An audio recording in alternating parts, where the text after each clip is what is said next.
සම්බුදු සරණයි සදැහැති සුපින්වත් ඔබ හැමදිනාටම. බෞද්ධ රූපවාහිනිය සුපින්වත් ඔබගේ සදහම් අවබෝධය පිණිසම ඔබ වෙත sannivedanaya කරන දායකත්ව සදර්ම දේශනාව මෙලෙසින් ආරම්භ කරන්නටයි මේ සූදානම. ඒ උදෙසා සිදු කළා වූ ගෞරවනීය ආරාධනාවෙන් බෞද්ධ රූපවාහිනී දම්සභා මණ්ඩපය වෙත වැඩම කරන්නට යෙදුණු පින්වත් ස්වාමින් වහන්සේ පූජනීය කෝරළයාගම සරණතිස්ස ගෞරවනීය පින්වත් ස්වාමින් වහන්සේ අපි හැමදෙනාම පළමුවෙන් සාදුනාද නංවා নমස්කාර පූර්වකව පිළිගනිමු. සාදු සාදු සාදු. සද්ධර්ම දේශනාව වෙනුවෙන් අද දවසේ පින්බර දායකත්වය ලබා දෙමින් කටයුතු කරනවා අංගොඩ හල්ගහ දෙනිය පදිංචි ලෙස්ලි නානායක්කාර මහත්මයා, කින්ස්ලි නානායක්කාර මහත්මයා ප්‍රදාන පවුලේ පින්වත් පිරිස. නමෝ තස්ස භගවතු අරහතු සබ්බ ධම්මේසු අප්පටිහත ඥානචාරස්ස දස බලධරස්ස චතු වේසාරජ්‍ය විසරදස්ස සබ්බ සත්තුත්තමස්ස ධම්මිස්ස රස්ස ධම්ම රාජස්ස ධම්මස්සාමිස්ස තථාගතස්ස සබ්බඤුනෝ සම්මා සම්බුද්දස්ස නමෝ තස්ස භගවතු අරහතු සබ්බ ධම්මේසු අප්පටිහත ඥානචාරස්ස දස බලධරස්ස චතු වේසාරජ්‍ය විසරදස්ස සබ්බ සත්තුත්තමස්ස ධම්මිස්ස රස්ස ධම්ම රාජස්ස ධම්මස්සාමිස්ස තථාගතස්ස සබ්බඤුනෝ සම්මා සම්බුද්දස්ස නමෝ තස්ස භගවතු අරහතු සබ්බ ධම්මේසු අප්පටිහත ඥානචාරස්ස දස බලධරස්ස චතු වේසාරජ්‍ය විසරදස්ස සබ්බ සත්තුත්තමස්ස ධම්මිස්ස රස්ස ධම්ම රාජස්ස ධම්මස්සාමිස්ස තථාගතස්ස සබ්බඤුනෝ සම්මා සම්බුද්දස්ස.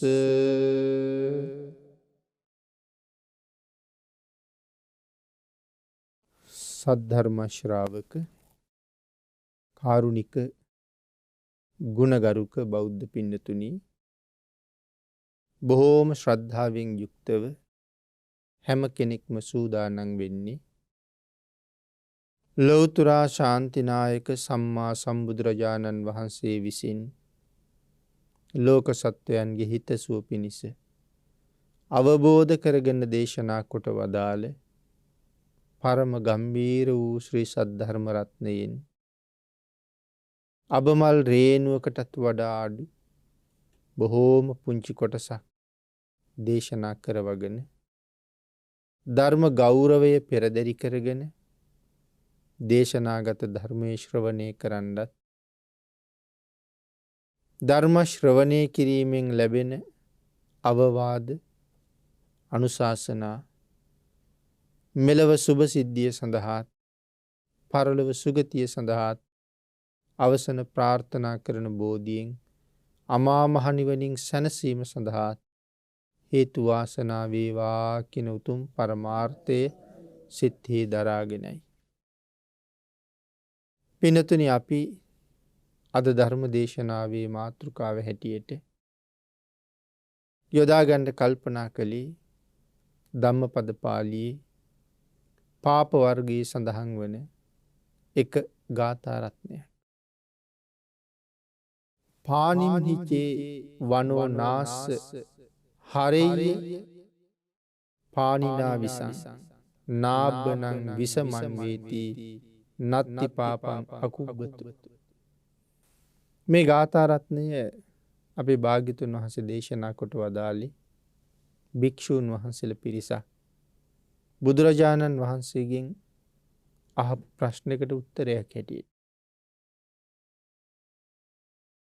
මේ ගාථාරත්නයේ සරල තේරුම පානිම් හිචේ වනෝ නාස්ස හරෙය්‍ය පානිනා විසං.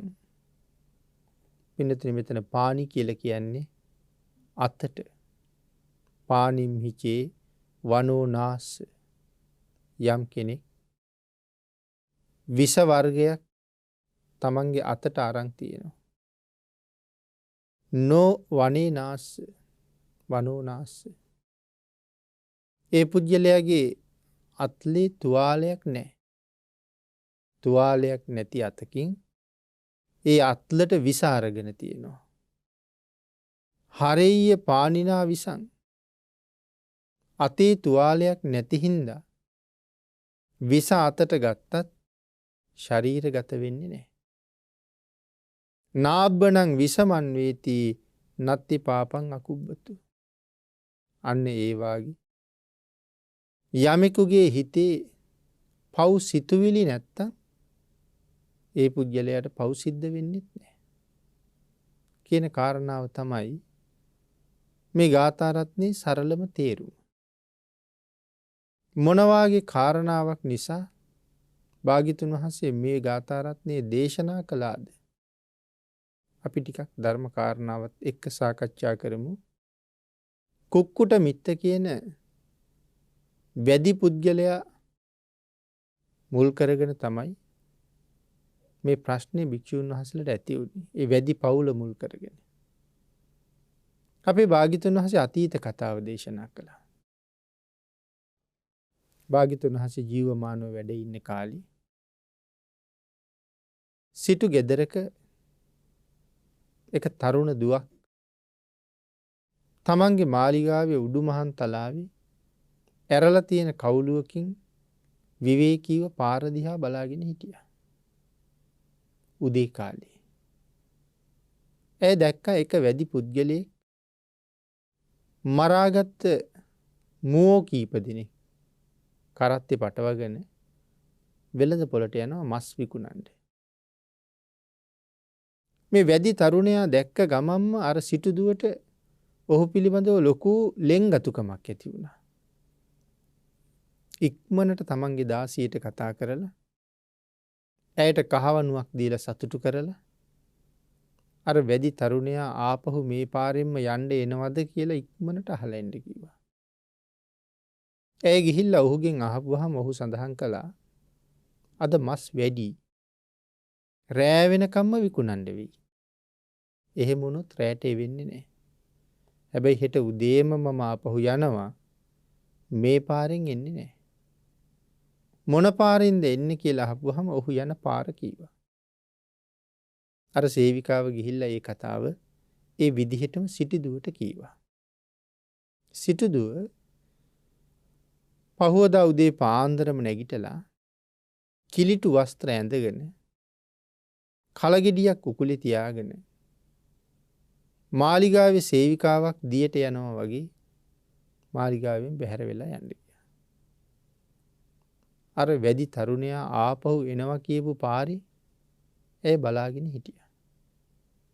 ඔහු එනවා දැක්කහම කලගෙඩිය බිම දාලා ඔහුගේ පස්සෙන් ගියා. මේ තරුණයාට තේරුණා මම මගේ පස්සෙන්මයි එන්නේ කියලා. කීප වතාවක් කිව්වා මගේ පස්සෙන් එන්න එපා කියලා. ඇය සඳහන් කළා මේ මහ පාරේ මට එන්න එපා කියන්නේ ඔබ කවුද? මම යන්නේ පාරේ. එහෙම කී පස්සෙන් යනවා. නැවත නැවතත් ඔහු එපා කිව්වා. අන්තිමට කල්පනා කළා පිටිපස්සෙන් එන වාසනාවට පයින් ගහන්න හොඳ නැහැ. ඇය රථයට නංගගෙන ගෙදර එක්ක ගියා. ඔවුන් දෙන්න අඹු සැමියෝ බවට පත් වුණා. සිටු ගෙදර කට්ටිය දුව හොයලා නැති තැන ඇය කොහේ හරි මැරෙන්න ඇති කියලා හිතලා ඇය වෙනුවෙන් දම්පැන් පූජා කරලා පින් අනුමෝදන් කළා. ඔවුන් දෙන්න එකට ජීවත් වෙන කාලේ අර වැදි තරුණයාට දාව ඇය පුත්තු 7 දෙනෙක් බිහි කළා. ඒ පුතාලත් තරුණ වයසට ඇවිල්ලා 7 දෙනාම විවාහ වුණා. මේ සිටුදුව සෝවාන් වෙලා ඉන්නේ. සෝවාන් වුණේ ගෙදර ඉන්න කාලෙමයි. නමුත් තමන්ගේ ස්වාමියා වැද්දෙක්නේ. එතකොට එයාට අවශ්‍ය සියලුම උපකරණ උදේට හවසට ලෑස්ති කරලා දෙන්නේ ඇය. පිහිය ටික මුවත් තියලා දෙනවා. දුන්න ඊතල සකස් කරලා දෙනවා. උගුල් හදන්න නූල් දෙනවා. දැල් දාන්න දැල් සකසලා දෙනවා. මේ ආදි වශයෙන් ඔහුට අවශ්‍ය සියලුම දේවල් පිළියෙල කරලා දෙනවා. එක දවසක් පුතාලා ගමනක් ගිහිල්ලා ඇහුවා. ඒ ගෙදර ඇවිල්ලා ඇහුවා අම්මේ තාත්තා ආවේ නැද්ද? නෑ පුතේ. වෙනදා නම් මෙලහට එනවා. මොන වගේ කරදරයක්ද දන්නේ නෑ. ගිහිල්ලා බලන්න. පුතාලත් ගියා. වැඩි පුජ්‍යලයා උදේ පාන්දරම එයාගේ උගුල් බලන්න ගියා. එකම උගුලකවත් එකම සතෙක්වත් හිටියේ නෑ. අපේ භාග්‍යතුන් වහන්සේ මහා කරුණා සමාපත්තියෙන් ලෝක ධාතුව බලා වදාරන වෙලාවේ මේ වැඩි තරුණයව දැක්කා. වැඩි පවුල දැක්කා. අද භාග්‍යතුන් වහන්සේ මුණ ගැහුනොත් ඔවුන් සියලු දෙනාටම යහපතක් වෙන බවත් දන්නවා. ඒ නිසා තමයි අර උගුල් ගාවට වැඩම කළා. වගේ සත්තු නෑ.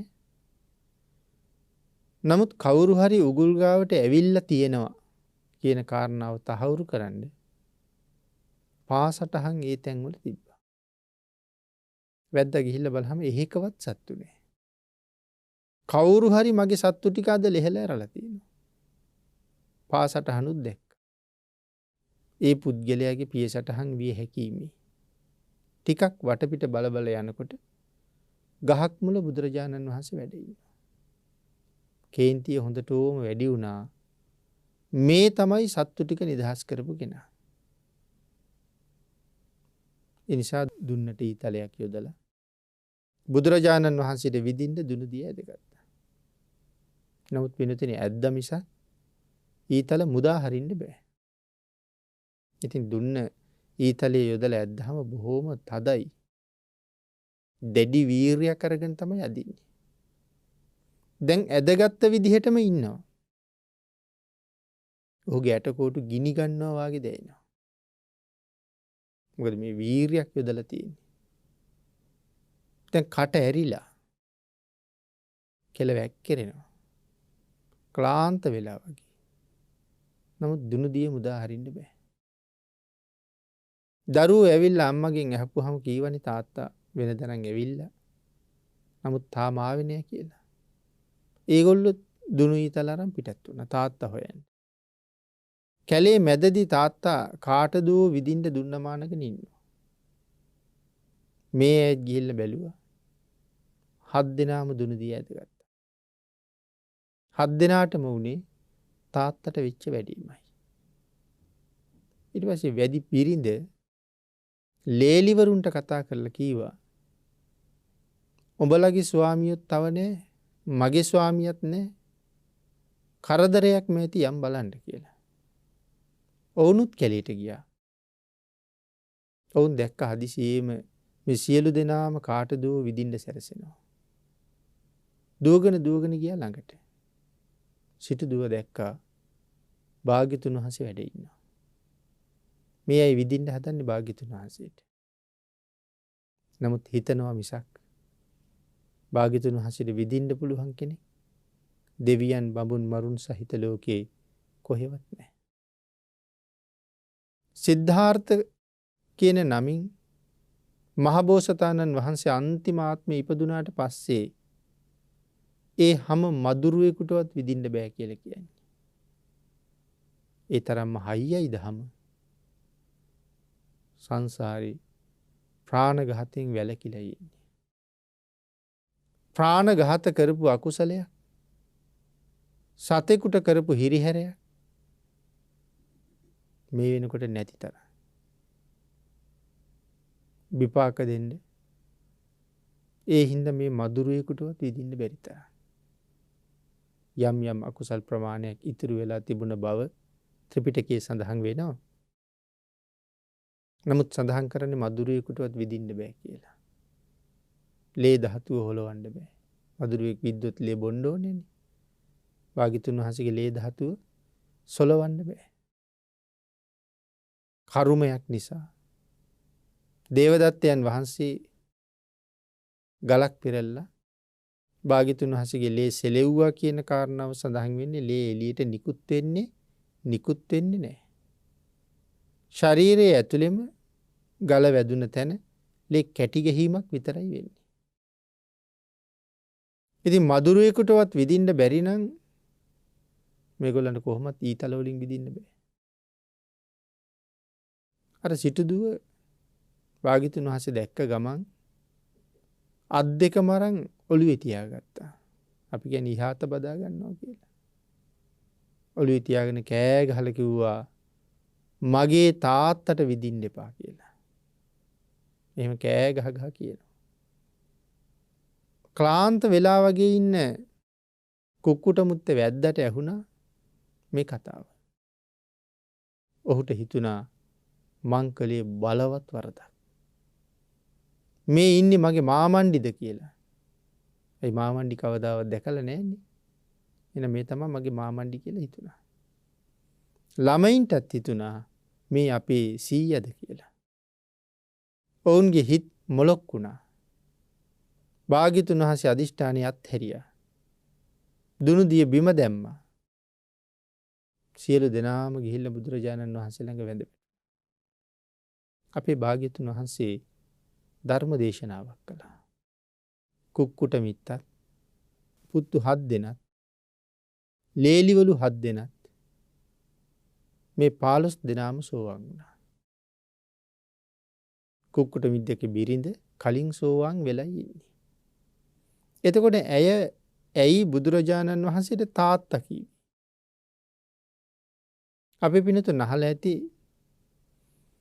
බුදුරජාණන් වහන්සේට තාත්තා කියපු තවත් හුඟක් කරුණු සඳහන් වෙන තැන් තියෙනවා. තවත් එක තරුණියක් ඔය කතාවම කිව්වා. ඒ තමයි උත්තරා. පුන්න සිටුවරයාගේ දුව. සිරිමා කියන වෛශ්‍යාව ඇයට කරදර කළානේ උණු තෙල්වක් කරන්න ගිහිල්ලා. ඉතින් ඊ වෙලාවේ උත්තරාගේ සේවිකාව සිරිමට හොඳටම ගැහුවා. ඉතින් පස්සේ කාරණාව තේරුම් අරගෙන සිරිමා උත්තරාගෙන් සමාව ඉල්ලුවා. ඒ වෙලාවේ උත්තරා සඳහන් කළා ඉහෙලිය මගෙන් සමාව ගන්න එපා. මං කොහොමත් සමාව දෙනවා. නමුත් මගේ සමාව ලැබෙන්නේ මගේ තාත්තා සමාව දුන්නොත් විතරයි කියලා. සිරිම සඳහන් කළා එහෙනම් මං පුන්න සිටුවරයා හොයාගෙන ගිහිල්ලා සමාව අරන් එන්නම් කියලා. උත්තරා කියනවා නෑ. පුන්න සිටුවරයාගෙන් නෙමෙයි සමාව ගන්න ඕනේ. මගේ හැබෑම තාත්තගෙන් සමාව ගන්න ඕනේ. සිරිමට පුදුමයි. පුන්න සිටුවරයා නෙමෙයි නම් කවුද හැබෑම තාත්තා? කවුද කියලා ඇහුවා. සඳහන් කළා ඒ තමයි තිලෝගුරු බුදුරජාණන් වහන්සේ. ආර්ය තත්ත්වයට පත්වෙච්ච උතුමෝ භාග්‍යතුන් වහන්සේ නිසාම සසරින් මිදුණා. අපිත් අද කියනවා. තිලෝ ගුරු කියලා භාග්‍යතුන් වහන්සේ කියන තුන් ලෝකයට ඉන්න එකම ගුරුවරයා. ඒ විතරක් නෙමෙයි අපි කියනවා බුදු පියාණෙනි කියලා. බුදු මෑණියනි කියලාත් අපි කියනවා. උත්තරා කියනවා පුන්න සිටුවරයා කියලා කියන්නේ මගේ උපාදානස්කන්ධය පෝෂණය කරපු තාත්තා. මේ කය පෝෂණය කළා. මට උපදින්න හේතු හැදුවා. ඉපදුනාට පස්සේ කණ්ඩ බොණ්ඩ දුන්නා. ලොකු මහත් කරලා රැක බලා ගත්තා. පුන්න කියන්නේ ඒ තාත්තට. ඒ තාත්තට මම බිහි කරන්න උදව් කරන්න පුළුවන්. කවන්න පොවන්න හොයලා දෙන්න පුළුවන්. ලොකු මහත් කරන්න දෙන්න සහ මේ ජීවිතයට රැකවරණයක් දෙන්න පුළුවන් යම් ප්‍රමාණයක. නමුත් බුදුරජාණන් වහන්සේ කියලා කියන්නේ මගේ මුළු සංසාරෙම රැකපු කෙනා. අපේ තාත්තට බෑනේ අපි අපායෙන් නිදහස් කරන්න. නමුත් භාග්‍යතුන් වහන්සේට පුළුවන් අපි අපායෙන් බේරගන්න. ඒ නිසා හැබෑම තාත්තා බුදුරජාණන් වහන්සේ. රහතන් වහන්සේලා හඳුන්වනකොට සඳහන් කළේ භාග්‍යතුන් වහන්සේගේ ලයෙන් උපන් පුත්තු කියලා. ඒ තරම් භාග්‍යතුන් වහන්සේට සමීපයි. ඉතින් ඒ නිසායි මගේ තාත්තා කියලා කියන්නේ. දැන් ඒතර 15 දෙනාම සෝවාන් වෙලා ඉන්නේ. මේ කාරණාව භික්ෂූන් වහන්සේලා දැනගත්තා. මොකද එදා භාග්‍යතුන් වහන්සේ පිණ්ඩපාතේ වළඳලා විහාරයට වඩින්න වෙලා ගියා. ආනන්ද හාමුදුරුවෝ ඇහුව භාග්‍යතුන් වහන්සේ අද පරක්කුණේ කාට අනුකම්පා පිණිස කොහෙවත් වැඩියද කියලා. භාග්‍යතුන් වහන්සේ සඳහන් කළා කුක්කුට මිත්තට අනුකම්පා කළා කියලා. ඒ කාරණාව භික්ෂූන් වහන්සේලා ළඟටත් ගිහිල්ලා භික්ෂූන් වහන්සේලා උපස්ථාන ශාලාවට රැස් වෙලා සාකච්ඡාවක් කළා. මෙච්චර පව් කරන කුක්කුට මිත්තේ කොහොමද සෝවාන් වුනේ? පුතාලත් එහෙමනේ. කොහොමද ඒගොල්ලෝ සෝවාන් වුනේ? එතකොට කුක්කුට මිත්තගේ බිරිඳ සෝවාන් ආර්ය ශ්‍රාවිකාවක් කියලා කියන්නේ. එතකොට ඇය කොහොමද දැල් උපකරණ කඩු ඊතල දුනු ස්වාමියාට දෙන්නේ? සෝවාන් වෙච්ච අයත් පව් කරනවද? වර්තමානයේ තියෙන ප්‍රශ්නයක් ඔක. සෝවාන් වහන්සේ පව් කරනවද? සෝවාන් වහන්සේ කවදාවත් පන්සිල් උල්ලංඝනය කරන්නේ නැහැ. එහෙමනම් කොහොමද කඩු කිනිසි දුන්නේ? ඒකට තමයි මේ උත්තරේ දීලා තියෙන්නේ.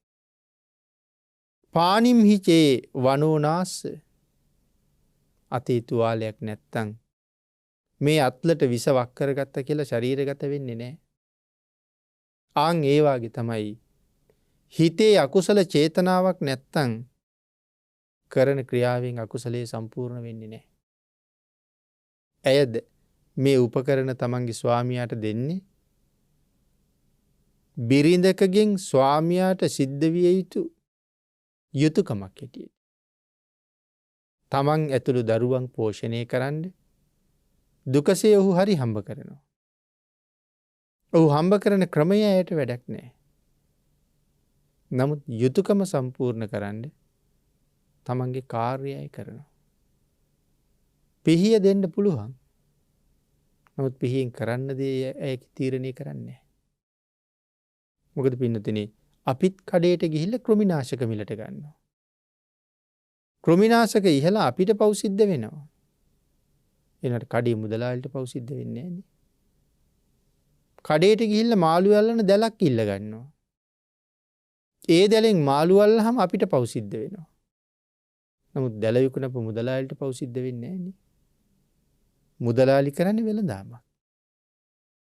ඒ නිසා ඔහු දැල විකුණනවා. මේකෙන් ගිහිල්ලා මාළු අල්ලපන් හොඳට කියලා දෙන්නේ නැහැ අපිට. ඇයත් අවශ්‍ය උපකරණ ටික සකස් කරලා දෙනවා. නමුත් සත්තු මරන්න සත්තු කපන්න පිහිය දුන්න නෙමෙයි. ස්වාමියාට ඕන නිසා පිහිය දෙනවා මිසක් සත්තු මරන්න පිහිය දෙනව නෙමෙයි. ඉතින් මේ කාරණාව හරි සංකීර්ණයි. කොහොම පැහැදිලි කළත් සමහර කෙනෙකුට මේ ගැන සැක උපදින්නම පුළුවන්. අනික් කාරණාව හිතන්න ඕනේ මේ ක්‍රියාව කරන්නේ ඔබත් මමත් වගේ කෙනෙක් නෙමෙයි ආර්ය ශ්‍රාවිකාවක්. ඇය ඇගේ සිත පාලනය කරගත්ත හැටිත් ඔබත් මමත් හිතන හැටිත් අහසට පොළොව වගේ වෙනස්. සමහර වෙලාවට ඇයට කරන්න පුළුවන් වෙච්ච දේ අපිට කවදාවත් කරන්න බැරි වෙන්න පුළුවන්. අපිට ඒ සිතුවිල්ල එන්නේ ඒකයි අපිට කරන්න බැරි හින්දා. නමුත් මේ ආර්ය ශ්‍රාවිකාවට ඒක කරන්න පුළුවන්.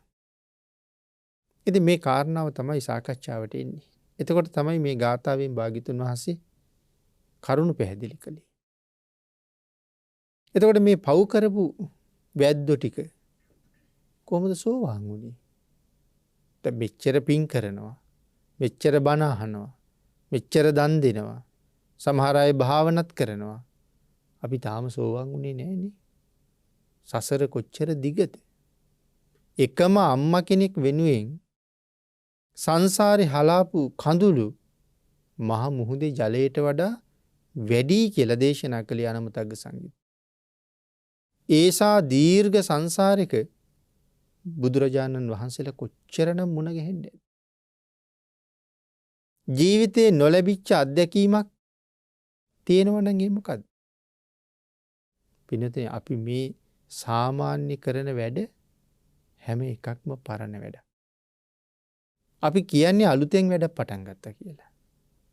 ඒව එකක්වත් අලුත් නෙමෙයි. ඒ සේරම පරණ වැඩ. මේ ජීවිතේ වෛද්‍යවරයෙක් වෙන්න ඉගෙන ගන්නවා. මහසાગරයේ ජලයට වැඩි කඳුළු පුරවන්න ඉපදුනා නම් මේ සංසාරේ කී පාරක් වෛද්‍යවරු වෙන්න ඇද්ද? කී පාරක් ඉංජිනේරුවරු වෙන්න ඇද්ද? මොන තරම්නම් තවත් නොඑක් උසස් ගණයේ රැකියාවල යෙදෙන්න ඇද්ද? එහෙනම් මේ ජීවිතෙත් වෛද්‍යවරයෙක් වෙනවා කියන එක අලුත් දෙයක්ද? පරණ එකක්. දේපොළ ඉඩකඩම් වෙනුවෙන් ගහමරා ගන්නවා. කාගේ දේවා? අද කියන්නේ අපේ කියලා. නඩු කියනවා. ඔය ඉඩම් කෑල්ල වෙනුවෙන් කී දෙනෙක් නඩු කියලා ඇද්ද? කී දෙනෙක් ඕක මගේ කියලා ඇද්ද? නමුත් ඉඩම තියෙනවා. නඩු කියපු අයයි මගේ කියපු අයයි කවුරුවත් නැහැ. ඉඩම තියෙනවා. අද අපිත් නඩු කියනවා. තව ටික දවසක් යනකොට අපි නෑ. ඉඩම තියෙනවා. අනාගතෙත් කවුරු හරි ඕකට නඩු කියනවා. ඒ හින්දා මේ ජීවිතේ අලුත් දේවල් මොකවත් නැහැ පින්නති. මේ කරන හැම වැඩක්ම පරණ වැඩක්. එකම අම්මා සංසාරේ මුණ ගැහිච්ච වාර සීමාවක් නැහැ. තමන්ගේ ස්වාමියා නොවිච්ච කෙනෙක් නැහැ. බිරිඳ නොවිච්ච කෙනෙක් නැහැ. එහෙනම් කවුරුවත් අලුත් නැහැ. හැබැයි මේ අනාදිමත් කාලයක් සංසාරේ ඔබට මට හම්බ නොවිච්ච අලුත් දේවල් කීයක් තියෙනවද? පටන් ගන්නවා නම් පටන් ගන්න දෙන්නේ ඒක අලුත් වැඩක්. මොනවද අලුත් දේවල් හම්බ නොවිච්ච? අපිට සෝවාන් කියන ආර්ය ඵලය හම්බෙලා නැහැ. හොයනවා නම් හොයන්න තියෙන අලුත්ම දෙයක්. එහෙනම් සකදාගාමි අනාගාමි අරිහත් හම්බ වෙලාම නැන්නේ. ඔය හතර තමයි පෙර හම්බ නොවිච්ච අලුත්ම අත්දැකීමක් ගන්න තියෙන දේවල්. පටන් ගන්නවා නම් අලුත් වැඩක් සෝවාන් වෙන තැනට යන්න පාර පටන් ගන්න. පාර හදන්න. ඔය තමයි අලුත් දේ. නමුත් අපි මෙච්චර කාලයක් වෙහෙසෙනවා. හම්බෙලා නැහැ. ලැබිලා නැහැ. මේ සත්තු මරමර හිටපු වැද්දෝ ටික කොහොමද සෝවාන් වුනේ? ඇත්තටම ප්‍රශ්න කරන්න වටිනවනේ. බුදුරජාණන් වහන්සේ අතීත කතාවක් දේශනා කළා. කාශ්‍යප සම්මා සම්බුදුරජාණන් වහන්සේ පිරිනිවන් පාලා. ධාතුන් වහන්සේලා විසිරෙන්නේ නැහැ. එක ධාතුන් වහන්සේ නමයි. ඒක ඝනයි. දෙවියෝයි මිනිස්සුයි එකතු වෙලා යදුන් ගානක් උස චෛත්‍යයක් හැදුවා. මිනිස්සු සාකච්ඡා කළා මේ චෛත්‍යයේ පස්වල කාර්යය කවුද කරන්නේ?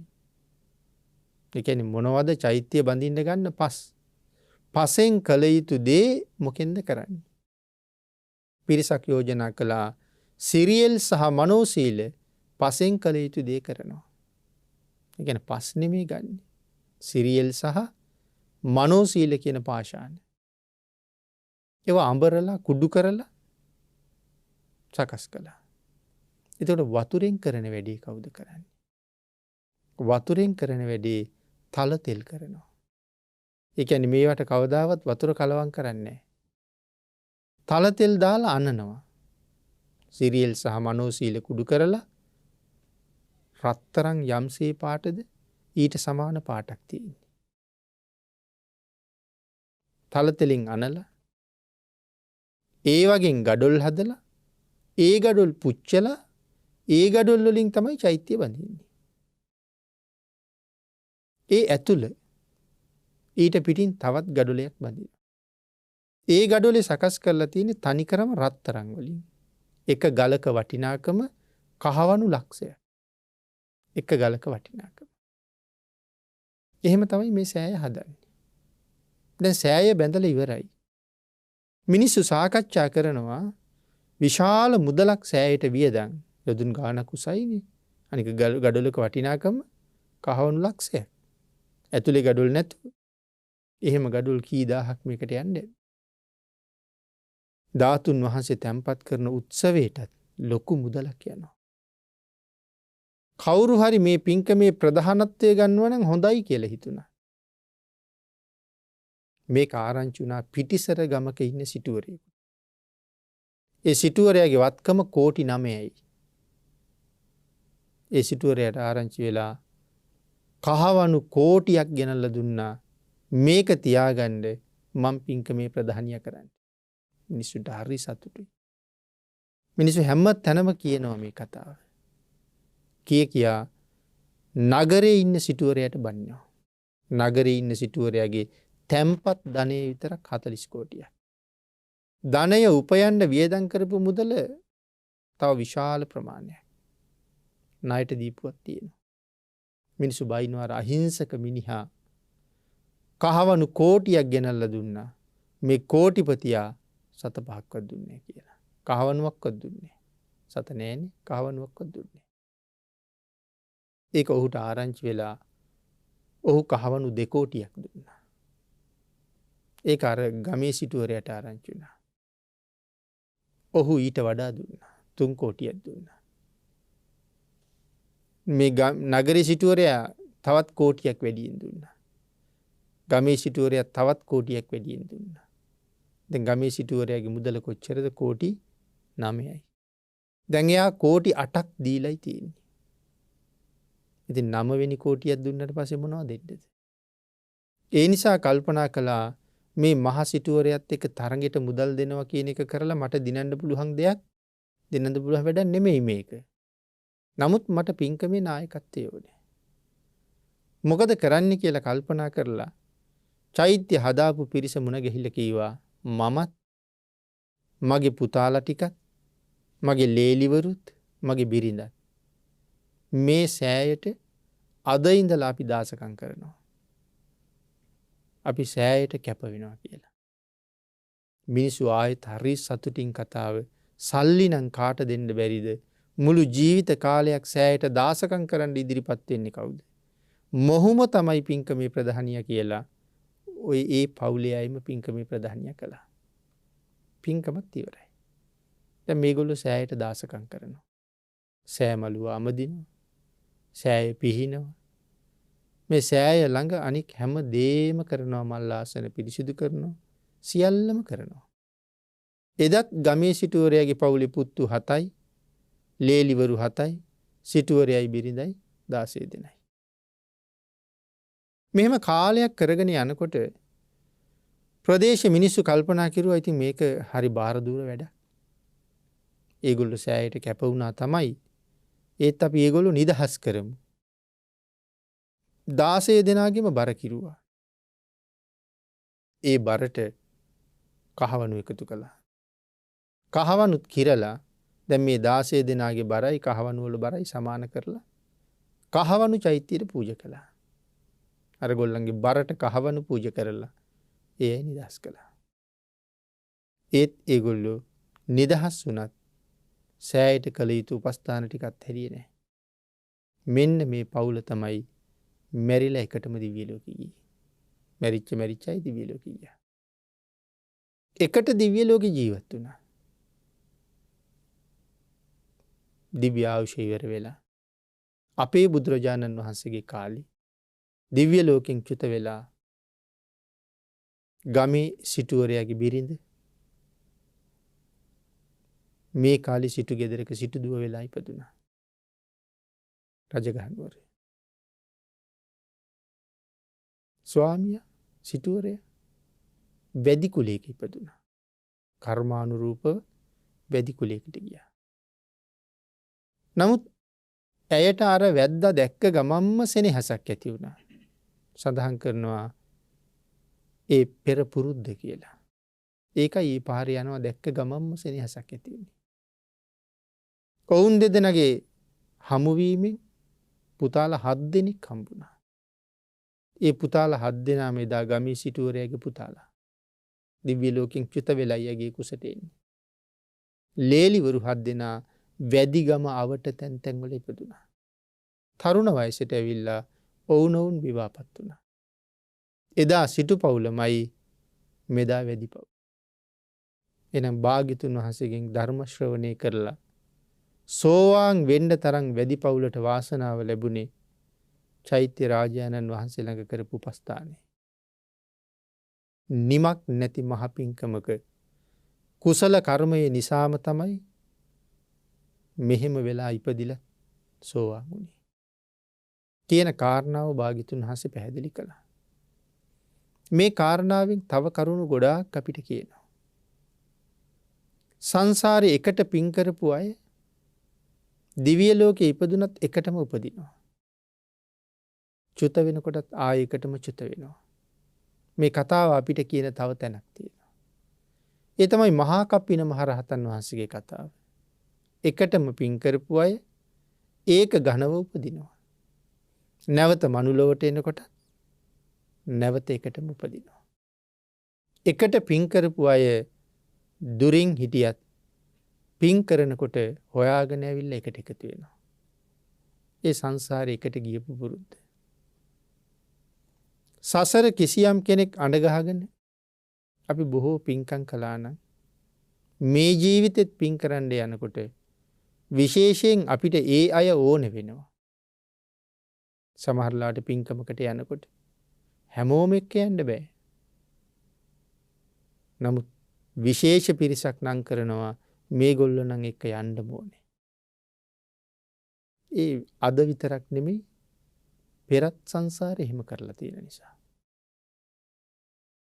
භාග්‍යතුන් වහන්සේ ළඟ කරන උපස්ථානය අපිට සංසාර සුවය වෙනුවෙන් කොච්චර හේතු වෙනවද? චෛත්‍යයක් ළඟ උපස්ථාන කරන එක, වත් පිළිවෙත් කරන එක සසර මොනතරම් සුවපත් කරනවද? වර්තමානයේ නම් ඉන්නවා ආමිෂ පූජා කරන්න එපා. ඒවා බොරු වැඩ. ඒවගෙන් පළක් නැහැ. භාග්‍යතුන් වහන්සේ එහෙම දේශනා කරලා නැහැ. නොඑක් විවේචන කරන අය වර්තමාන සමාජයේ ඉන්නවා. බුදුරජාණන් වහන්සේගේ ධර්මය යම් ප්‍රමාණයකටවත් අහලා නැති අය. මේ ත්‍රිපිටකයෙන් පිටු 2-3ක්වත් කියවලා නැති අය වෙන්නේ. භාග්‍යතුන් වහන්සේ කොතනවත් ආමිෂ පූජාව එපා කීවද? චෛත්‍යයට බෝධියට වඳින්න එපා නම් ඇයි ආනන්ද ස්වාමීන් වහන්සේ ගිහිල්ලා ඇහුවනි ස්වාමීනි භාග්‍යතුන් වහන්සේ ජේතවනාරාමේ නැති වෙලාවට බුදුන් වඳින්න එන මිනිස්සුන්ගේ හිතේ කනස්සල්ල තුරන් කරලා බුදුරජාණන් වහන්සේ වෙනුවෙන් වැඳලා යන්න පූජා වස්තුවක් නැද්ද කියලා. ඒ වෙලාවෙනි දේශනා කළේ ආනන්ද විජයශ්‍රී ජයශ්‍රී මහා බෝධිරාජාණන් වහන්සේගේ දක්ෂිණ ශාඛාව ගෙනලා රෝපණය කරන්න මං වෙනුවෙන් කියලා. එහෙනම් බෝධිය වඳින්න කවුද දේශනා කළේ? භාග්‍යතුන් වහන්සේමයි. බෝධියට වඳින්න ඒක භාග්‍යතුන් වහන්සේට වැඳ හා සමානයි කියලා. අපේ ශාසනය මුලින්ම රහත් වෙච්ච කොණ්ඩඤ්ඤ තාපසතුමා පිරිනිවන් පෑවහම ආදාහනය කරලා 13 වහන්සේලා ටික රහතන් වහන්සේලා ගෙනල්ලා කෙලින්ම තැන්පත් කරන්නේ භාග්‍යතුන් වහන්සේගේ ශ්‍රී හස්ත ධාතුවේ. අපේ බුදුරජාණන් වහන්සේ ඒ ධාතුන් වහන්සේලා තැන්පත් කරලා අදිෂ්ඨාන බලයෙන් චෛත්‍යයක් නිර්මාණය කළා. මහ පොළොව පලාගෙන නැගිච්ච චෛත්‍යයේ ඒ ධාතුන් වහන්සේලා තැන්පත් කළා.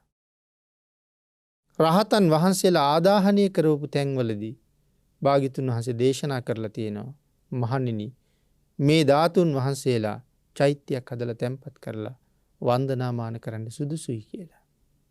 මහා ප්‍රජාපති ගෞතමින් වහන්සේගේ දේහය ආදාහනය කරලත් ධාතුන් වහන්සේලා භාග්‍යතුන් වහන්සේ භික්ෂුන් වහන්සේලා අතට දීලා දේශනා කළේ එහෙමමයි. මහණෙනි චෛත්‍යයක් හදලා තැන්පත් කරන්න වන්දනාමාන කරන්න වටිනවා. එතකොට භාග්‍යතුන් වහන්සේම නේද අනුදැන වදාරලා තියෙන්නේ. එහෙමනම් මේ චෛත්‍ය ළඟ කරන උපස්ථානය අපේ සසර මොනතරම් සුවපත් කරයිද? අපේ ශාසනයේ ඉන්නවා පුලින තූපීය මහරහතන් වහන්සේ. අබුද්ධෝත්පාද කාලයක ඉපදිච්ච මහ ඍෂිවරයෙක්. ශිෂ්‍යයෝ ඉන්නවා 1000 ගණන්. මේ ශිෂ්‍යයෝ ඔක්කොම මේ ඍෂිවරයාට වඳිනවා. මේ ඍෂිවරයා කල්පනා කරනවා මේ ඔක්කොම මට වඳිනවා. මේ ලෝකේ මං විසින් වඳින්නේ කාටද කියලා. මගෙන් වැඳුම් ලබන්න කෙනෙක් නැද්ද කියලා. අබුද්ධෝත්පාද කාලයක නමුත් භාග්‍යතුන් වහන්සේ සිහිපත් වෙනවා. වැල්ලේ චෛත්‍යයක් හදලා රන් කිරිහිනි මල් 3000ක් 이르දියෙන් මවල චෛත්‍යයට පූජා කරලා ධාතුන් වහන්සේලා නෑ වැල්ලේ හදාපු චෛත්‍යය. ආන් ඒ පින චෛත්‍යයක් වැලි වලින් හදලා රන් කිරිහිනි මල් පූජා කරලා ඒ චෛත්‍යයට දන ගහලා වැන්ද. Tamanට වදින්න කෙනෙක් නෑනේ නැත්තම්. දිව්‍ය ලෝකෙ උප්පත්තිය ලැබුවා. අපේ බුද්ධ කාලේ මනුස්ස ලෝකෙට ආවේ. ශාසනය පැවිදි වුණා. ශාසනය රහත් වුණා. නම තිබ්බා පුලින තූපීය කියලා. පුලින කියන්නේ මොනවටද? වැලිවල. පුලින කියන්නේ වැලිවල. තූප කියන්නේ ස්තූපයට. වැලිවලින් සෑයක් හදලා පූජා කරපු පින නිසා මෙදා ජීවිතය අරහත්ත්වය හොයාගෙන ආවා. එහෙමනම් පින්නතුනේ මේ ලැබිච්ච උතුම් ජීවිතය තුළ අපිට කොයි තරම් පින් රැස් කරගන්න අවස්ථා තියෙනවද? එදා ඒ ඍෂිවරයා දන ගහලා වැන්දේ වැලි සෑයකට. ලෞතුරා බුදුරජාණන් වහන්සේගේ සර්වඥ ධාතුන් වහන්සේ වැඩ ඉන්නේ මහ සෑයවල් මේ රටේ හිග නෑ ඕන තරම්. ශ්‍රද්ධාවෙන් ගිහිල්ලා දන ගහලා වැඳලා කොයි තරම් කුසල කන්දරාවක් රැස් කරගන්න පුළුවන්ද? අපට ලැබිලා තියෙන අවස්ථාව මොන තරම් ප්‍රබලද? ඒ තරම් උතුම් අවස්ථාවන් ලැබිලත් යටත් පිරිසින් මාසයකට සැරයක්වත් චෛත්‍යයක් ළඟ බෝධියක් ළඟ තමන්ගේ නිවසේවත් විනාඩි 10ක් වාඩි වෙලා බුදුන් වඳින්න වෙලාවක් නැති මිනිස්සු මේ බෞද්ධයයි සම්මත පරිසරයේ කොච්චර ඉන්නවද? ආන් එහෙම අයට යවාසනාවන්තයෝ කියලා කියන්නේ. වාසනාව අරගෙන ඉපදිලා තියෙනවා ප්‍රයෝජනෙ ගන්න තරම් පිනක් නැහැ. එහෙම හිතක් පහළ වෙන්නේ. සමහර අය වඳින අයට බැන බැන විවේචනය කර කර යනවා. ඒ වාගේ අය වෙනුවෙන් සතර අපායේ දොරවල් හොඳටම ඇරිලා තියෙනවා. නමුත් අපිට ලැබිලා තියෙන හොඳ අවස්ථාවක්. මේ අවස්ථාවෙන් උපරිම ඵල නෙලන්න ඕනේ. ජීවිතේට තියෙනවා ලොකු ආපදාවක්. ඒක තමයි මරණය. අපිට තියෙන ලොකුම ආපදාව මරණය. එහෙනම් පුළුවන් කාලේ අපි කල යුත්තේ මැරෙන එක නවත්තන්න බෑ අපිට. නමුත් මැරිලා ගිහිල්ලා උපදින තැන ඒක වෙනස් කරන්න අපිට පුළුවන්. මැරෙන එක නවත්තන්න බැරි වුණාට මැරිලා උපදින තැන වෙනස් කරන්න පුළුවන්. සිල් තියෙනවා නම් සුගතිය උපදිනවා. සිල් නැත්තම් දුගතිය උපදිනවා. එහෙනම් තියෙන ආපදාව මැරිලා ගිහිල්ලා ඉපදෙන්නේ කොහෙද? අපි විසින් මොකද කරන්න ඕනේ? ආපදාව මනාව කළමනාකරණය කරන්න ඕනේ.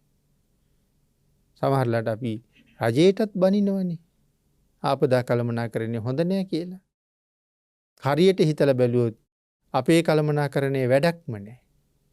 එහෙනම් අරයට මෙයාට බයිනවට වඩා ඉස්සෙල්ලා මගේ ආපදාව කළමනාකරණය වෙලාද කියලා හිතන එක හරි වටිනවා. ඒක මනාව කළමනාකරණය කරගත්තොත් හරි සතුටින් මැරෙන්න පුළුවන්. දුක නැතුව මැරෙන්න පුළුවන්.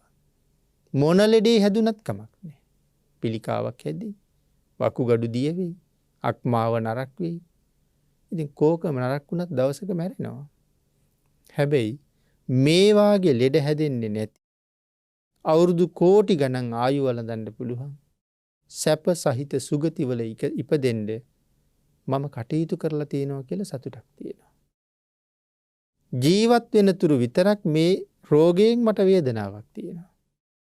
නමුත් මේ සුළු කාලයකට මැරුණට පස්සේ අවුරුදු කෝටි ප්‍රකෝටි ගණන් සැපයි කියලා සතුටු වෙන්න අපි යමක් කරලා තියෙනවා. හැබැයි ආපදාව කළමනාකරණය කරන්න කියනකොට ඔය මරණය කවදා එයිද දන්නේ නැහැ. ඒක නිසා එන්න කලින් කළමනාකරණය කරන්න ඕනේ. මොකද හෙට හෙට කියලා හිටියොත් කවුද දන්නේ අද රැට මැරෙයිද කියලා. උදේට ගත්තේ ජීවිතයේ අන්තිම ආහාර වේල වෙන්න පුළුවන්. ඒ නිසා වහවහ මේ වෙනකොට සූදානම් වෙලා ඉන්න ඕනේ. ඇයි අද රාත්‍රියේ ওই දේ උදා වුණොත් එහෙම වෙලා නැත්තම් අදම දැන්ම පටන් අරගන්න ඕනේ. එහෙම වුණොත් තමයි හරියටම කළමනාකරණය කරලා. ඒ සඳහා උතුම් අවස්ථාවක් තමයි බුද්ධාන්තරයක ලැබිච්ච සම්මාදිට්ඨික මනුස්ස ජීවිතය. ඒ ජීවිතයට හොඳ සාධාරණයක් කරලා මැරෙන්න පුළුවන් නම් වටිනවා. එතෙන්ට යන්න අපේ පින්නතුන්ට රත්නත්‍රී අනන්ත ආශිර්වාදයෙන් ශක්තිය, ධෛර්යය, වාග්ය, වාසනාව උදා වේවා කියන ආශිර්වාද කරනවා. අද ධර්මදේශනාවේ දායකත්වයේ දරනවා අංගොඩ හල්ගහ දෙනිය පදිංචි ලෙස්ලි නානායක්කාර, කින්ස්ලි නානායක්කාර යන මහත්මයා මහත්මිය විසින් උතුම් අරමුණු කීපයක් සිහිපත් කරනවා. ප්‍රේමපාල නානායක්කාර පියාණන් අභව ප්‍රාප්තියට පත් වෙලා පෙබරවාරි 14 වෙනි දිනට වසරක් පූර්ණය වෙනවා. HD ඥානවති මෑණියන්, KP දයාවති මෑණියන්, MW සිසිලි හාමි මෑණියන්, B කින්ස්ලි පෙරේරා සහෝදරයාණන් වසර ගන්නකට කලින් නිදන ප්‍රාප්තියට පත්වෙච්ච මේ සියලු දෙනාටම පින් අනුමෝදන් කරන අතර දේශකයාණන් වහන්සේට සෙත් ප්‍රාර්ථනා කරමින් මණ්ඩවිල අභය සුමනාරාමයේ විහාරවාසී සියලුම ස්වාමින් වහන්සේලාට රත්නත්‍රී ආශිර්වාදය ලැබේවා. නානායක්කාර පවුලේ සියලු දෙනාටම සහභාගී වන සියලුම පින්වතුන්ට රත්නත්‍රී ආශිර්වාදය ලැබේවා. පින්කමේ පරමාර්ථය, විශේෂ පරමාර්ථයේ ප්‍රේමපාල නානායක්කාර පියාණන් හට පෙබරවාරි 14 වන දිනට අභාවයෙන් වසරක් පූර්ණය කරන එතුමාණන්ට පුණ්‍යානුමෝදනා කිරීම, ප්‍රේමපාල නානායක්කාර පියාණන් ඇතුළුව පවුලට සම්බන්ධව නිදන ප්‍රාප්තියට පත්වන ඉහත නම් සඳහන් කළ සියලුම ඥාතීන්ට මේ පුණ්‍ය ධර්මයන් අඩු නැතුව අනුමෝදන් වේවා. ආශිර්වාද කළ සියලු දෙනාටම රත්නත්‍රී ආශිර්වාදයෙන් නිදුක් නිරෝගී භාවයේ චිරජීවනයේ උදා වේවා. පින්කමට සහභාගී වුණ ලොකු කුඩා සියලු දෙනාටමත් දායකත්වයේ දරන පින්නතුන්ටත් මේ පුණ්‍ය ධර්මයන් හේතු වාසනා වේවා. ඊ타ම ඉක්මන් භවයක ඊ타මත්ම කෙටි කාලයකින් සැප සහිත ප්‍රතිපදාවකින් ප්‍රාර්ථනා කරන බෝධියෙන් අමා මහ නිවනින් සැනසෙන්න මේ කුසල් හේතු වාසනා වේවා කියලා ප්‍රාර්ථනා කරනවා. ආකාසට්ඨා ච බුම්මට්ඨා දේවා නාග මහිද්దికා පුඤ්ඤන්තං අනුමෝදිත්වා චිරං රක්ඛන්තු ලෝක සාසනං දේවෝ වස්සතු කාලේන සස්ය සම්පත්ති හෝතු ච පීතෝ භවතු ලෝකෝ ච රාජා භවතු ධම්මිකෝ.